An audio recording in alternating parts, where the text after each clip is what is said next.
নমস্কার বন্ধুরা, আশা করি বন্ধুরা আপনারা সবাই খুব ভালো আছেন। আমিও খুব ভালো আছি।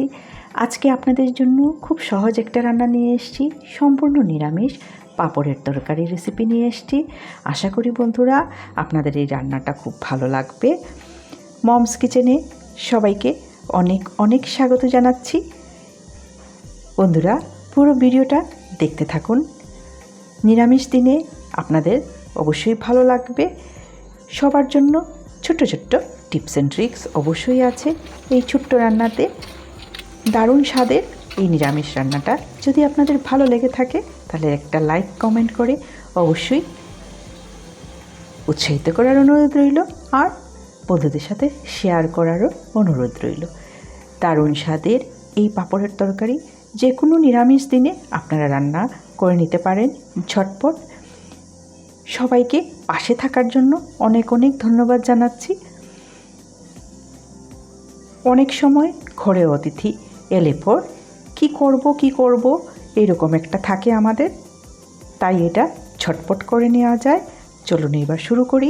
এখানে দেখুন মিডিয়াম সাইজের পাঁপড় নিয়ে নিয়েছি 1.5, মানে 1.5টা পাঁপড়। আপনারা চাইলে 2টা 3টা দিতে পারেন। পাঁপড়গুলোকে এরকম টুকরো করে নিয়েছি, এমনিতেই আমি হাত দিয়ে ছিঁড়ে নিয়েছি আর সাদা তেলের মধ্যে ভেজে নিচ্ছি। পাঁপড়ের টুকরোগুলো ভালো করে সব ভেজে একটা পাত্রে আলাদা করে তুলে রাখছি। একদম সহজ কিন্তু এই রান্নাটা, কোনো ঝোট ঝামেলা ছাড়াই হয়ে যায়। একদম কম মশলা একদমই লাগে না বলতে গেলে, কিন্তু দারুণ স্বাদের রান্নাটা তৈরি হয়ে আসে। সবগুলো পাঁপড় এইভাবে ভেজে নিচ্ছি।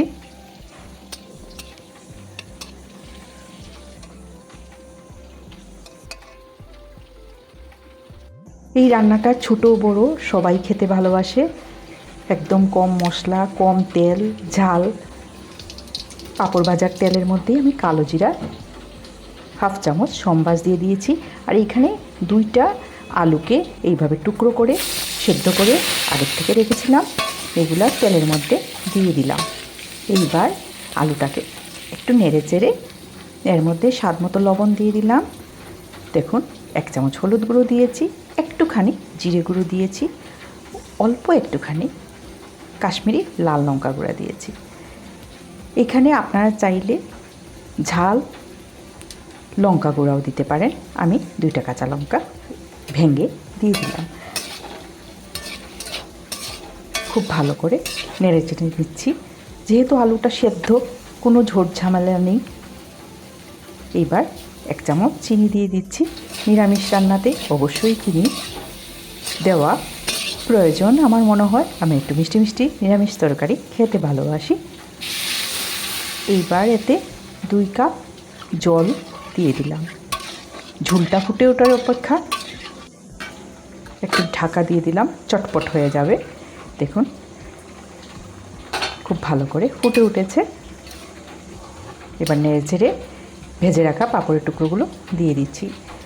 এই রান্নাটা একদম দেখেছেন কম মশলায় রেডি হয়ে গেছে, কিন্তু এত ক্রিমি হয় এর স্ট্রাকচারটা। আপনারা একবার করলে অবশ্যই বুঝতে পারবেন। দারুণ স্বাদের এই নিরামিষ রান্নাটা রেডি হয়ে গেছে। গ্যাসের ফ্লেমটা এবার অফ করে দেব আর গরম গরম ভাতের সাথে সার্ভ করে দেব। বন্ধুরা আশা করি আপনাদের ভালো লেগেছে। তরকারির রং দেখেই বুঝতে পারছেন কীরকম দারুণ স্বাদের হবে এটা। গরম গরম ভাতের সাথে সার্ভ করে দিচ্ছি। বন্ধুরা আমাদের তো খুব প্রিয়, আমাদের ঘরের বাচ্চারাও খুব বেশি ভালোবাসে এই পাঁপড়ের তরকারিটা। আপনারা অবশ্যই একবার ট্রাই করবেন আর কমেন্ট করে অবশ্যই জানাবেন।